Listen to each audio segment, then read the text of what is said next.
এই প্রথমবারের মতন ডক্টর মোহাম্মদ ইউনূস এমন এক অ্যাকশনের ঘোষণা দিয়েছেন যে অ্যাকশনে আচ্ছা আমার ধারণা 80% ক্ষতিগ্রস্ত হবে বিএনপি, আচ্ছা আর 20% আওয়ামী লীগ সহ বাকি দলগুলো। জামাত আচ্ছা। এই ক্ষেত্রে আউট অফ এই ক্ষতির হয়তোবা বাহিরে থাকবে, কারণ প্রেক্ষাপট, তথ্য, উপাত্ত এগুলোই বলছে। আচ্ছা সরকারের পরিবর্তন হয়েছে, হয়েছে। ফেসিবাদ থেকে বাংলাদেশের মানুষ মুক্তি পেয়েছে, কিন্তু চাঁদাবাজি, লুটপাট, ছিনতাই, ডাকাতি, চুরি, অপহরণ এত পরিমাণ বৃদ্ধি পেয়েছে গত 6 মাসে, কল্পনা করা যায় না। সাধারণ মানুষ ভাবছে আগেই তো ভালো ছিল। আগেই তো ভালো ছিল। তো এই যে সাধারণ মানুষ ভাবছে আগেই তো ভালো ছিলাম, এই খবর কি ইউনূসের কাছে যায় না? যায়।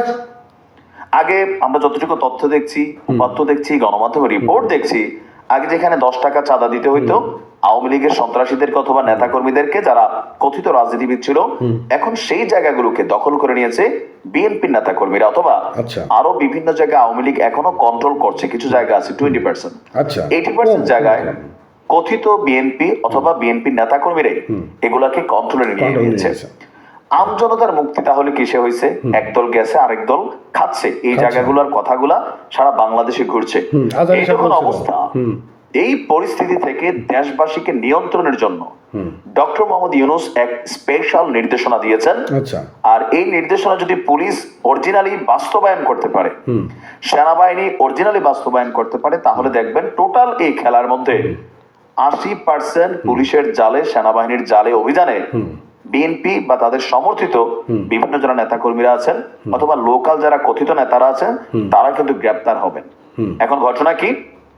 আচ্ছা, রমজান মাসে খাদ্য এবং নিত্য প্রয়োজনীয় যে পণ্য আছে এগুলোর দামকে ব্যালেন্স রাখতে সরকার গতকালকে ডক্টর মোহাম্মদ ইউনূস এক বিশেষ অভিযানের নির্দেশ দিয়েছেন আইন শৃঙ্খলা বাহিনীকে। আচ্ছা।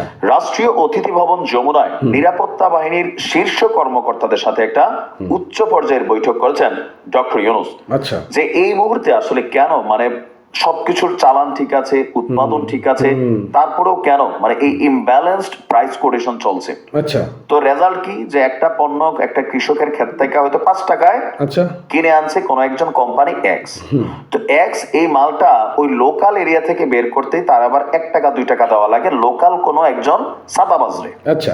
এই মাল আইনা ঢাকা পর্যন্ত নিতে তার 5টা 7টা ঘাটে কোথাও গাড়ির চান্দা, কোথাও জিবি চান্দা, কোথাও অমক চান্দা, আবার কোথাও কোথাও পুলিশের মধ্যেও কিছু কর্মকর্তারা আছেন যারা নিজেরাও এই চান্দাবাজি করেন।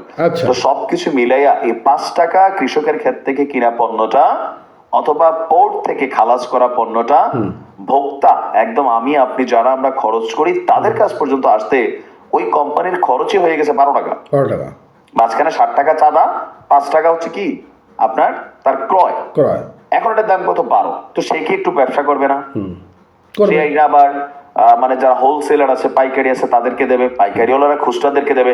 এই প্রসেসে আরো এটার দাম 5 টাকা বাড়বে, তার এটা যৌক্তিক। তাহলে 5 টাকার জিনিসটা 18 টাকা আমরা কিনছি। যিনি অরিজিনাল উৎপাদক তার কোনো লাভ হইছে? সে 5 টাকায় পাইছে, মার্কেটে সেটা কিনতেছে কত? 18।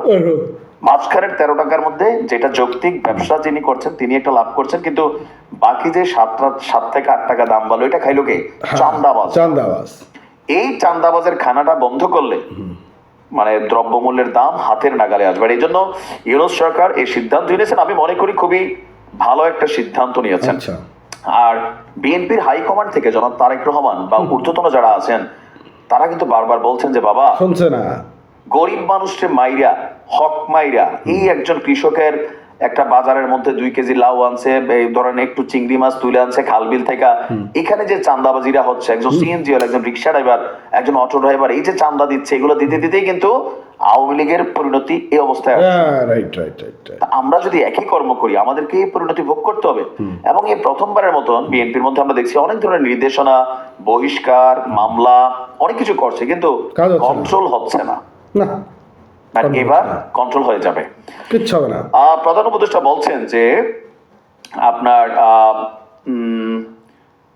যে এই মুহূর্তে দেশে আগামী রমজানকে কেন্দ্র করে জিনিসপত্রের দাম যেন হাতের নাগালে থাকে, এই জন্য মধ্যস্বত্বভোগী যে সিন্ডিকেট বা চাঁদাবাজ আছে লোকাল এরিয়া থেকে শুরু করে একদম আনটিল ক্যাপিটাল বা রাজধানী পর্যন্ত প্রত্যেক সিন্ডিকেটের বিরুদ্ধে বিশেষ অভিযান গ্রেফতারি চালাতে হবে।